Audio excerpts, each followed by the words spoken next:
Hello and welcome to Snack Decisions, the show where I help you make good snack decisions.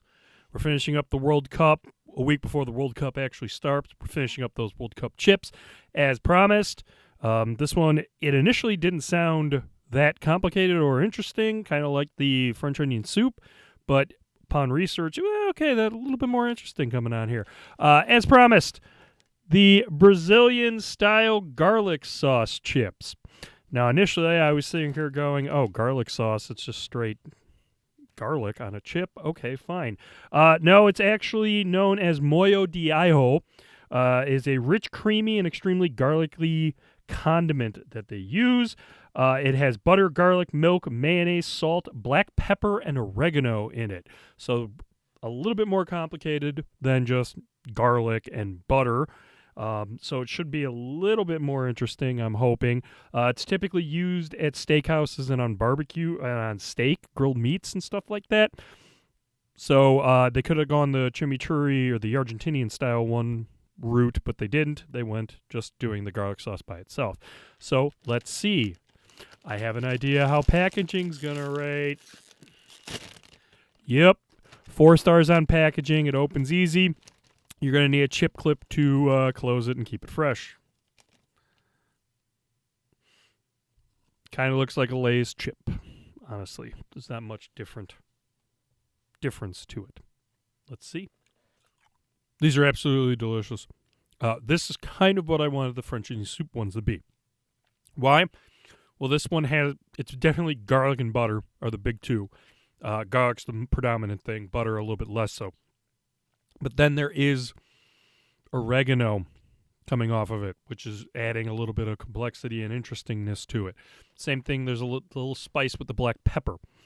And it's all just melding together well, and that the garlic is hanging around long after the chip, and it just, you're kind of licking your lips, and you just want to go back into it and eat more and more and more. It's honestly delicious, honestly. I thought it was just going to be garlic chip, but it's not. It's a little bit more complex and a little bit more interesting. I believe it is better than the Argentinian one, so the taste on this is going to be 5 stars. As for value, the first two I was able to pull at $1.99, but it was a buy 2 and it was a max of 2, so I elected not to get the Brazilian chips because I figured I'd find them later.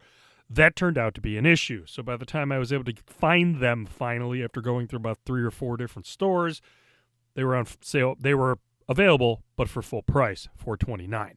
Now these chips are pretty good.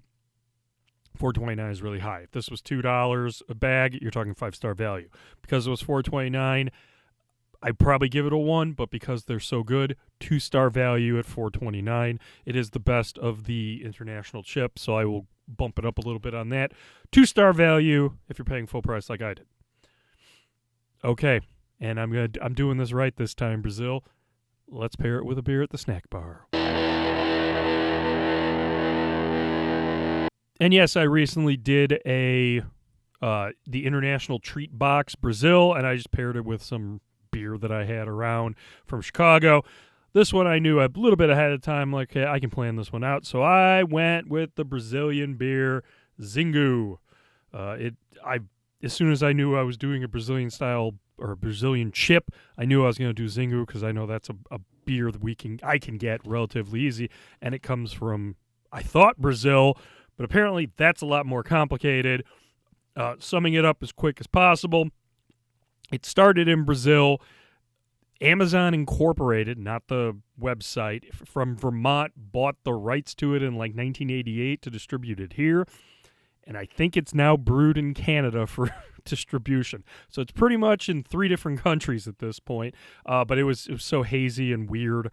I guess it recently got reintroduced into the Brazilian market, and it's won many awards. It is a black lager or a dark lager, similar to a Schwarzbier, so it should be light and not too big in terms of flavor or, body or anything like that. 4.6% alcohol. It didn't pour black. It poured like a dark brown. Even in the glass, it's dark. You can't see really through it, but if you hold it up to the light, you can kind of see light getting through. So yeah, it is functioning as a Schwarzbier. Nice thin layer of head right there, as you can see. Okay, let's smell this thing. So I do get the two typical aromas I normally get off of a Schwarzbier, which are some roast and some chocolate. This one, I believe, chocolate first, then roast second, but they're in balance. And honestly, that's exactly what I want out of a Schwarzbier. So there's no big tricks to this at all. So let's see how it drinks. Whereas the aroma was a little bit chocolate, then roast, this one is definitely roast, then chocolate. The roast character is there throughout. The chocolate is definitely a bitter baker's chocolate. It is not a sweet chocolate, so don't get confused with that. Mouthfeel is perfectly fine. It's obviously a little on the lighter side because it's a 4.6% Schwarzbier. It's going to be nice and easy drinking. The flavor is fine. I might have wanted a little bit more flavor, a little bit more bombast out of it, but I'm not going to complain about that wholly. The taste of this is 4 stars. It's fine. If I'm looking for an easy to get Schwarzbier, especially or an imported one, this is fine. I'm not getting any. There's no degradation due to shipping or sitting on the shelf too long because they get it fairly regularly. Okay, let's pair this thing.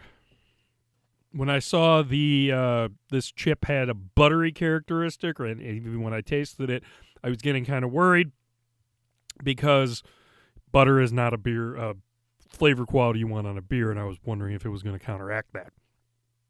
What was interesting is how powerful, garlicky, and buttery it was when I ate it by itself. When I put it with the beer, all that got knocked down. It just became a chip, a regular, Lay's potato chip at that point. The beer itself was providing those roasty and bitter qualities, but the chip really wasn't asserting itself. It did show up a little bit on the finish with a little bit of the garlic and the butter and maybe a little bit of the oregano, even though the oregano might have been throughout. But yeah, the garlic and the butter really didn't do much of anything until the end, and it really wasn't a ton of it. It showed itself and then went away again. So the pairing wasn't bad. It wasn't great. 3 stars on the pairing. It was fine. I had a little bit higher hopes on that. It didn't reach the Argentinian pairing quite as high as that, if I remember it correctly. But yeah, it was fine. But the XIngu was good. The chips were delicious. And yeah, so my World Cup trio is done. I would probably rank definitely Brazilian, Argentinian, and then the French ones being the last. So inverse order the way I had them. If you like this, hopefully you come back, like, subscribe, follow, shoot me an email, snackdecisions@gmail.com. Warmer weather stuff. I already got a Rocket Pop thing. I got some ice cream. I got some weird cherry thing I found. So it's going to be a fun summer. Yeah. Until next time, make good snack decisions.